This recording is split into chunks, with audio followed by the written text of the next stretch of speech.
Olá, meu nome é Augusto Almeida e hoje estou aqui para conversar com vocês sobre mais um episódio da websérie Fazer Acontecer do programa TaylorMade. Atualmente, eu sou o gerente de projetos especiais na Terrios. Sou economista formado pela Exalc, com MBA em gestão empresarial e especialização em marketing focado no B2B.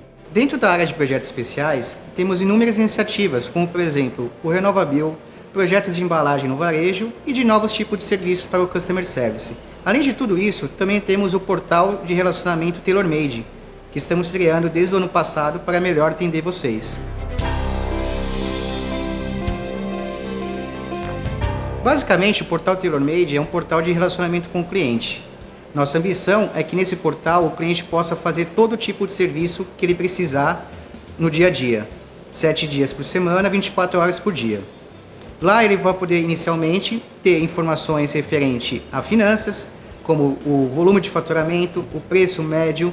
Também temos outras informações quanto à logística, números de no-shows, carregamento, tempo de carregamento e também de qualidade, questões de reclamação e tipo de reclamação.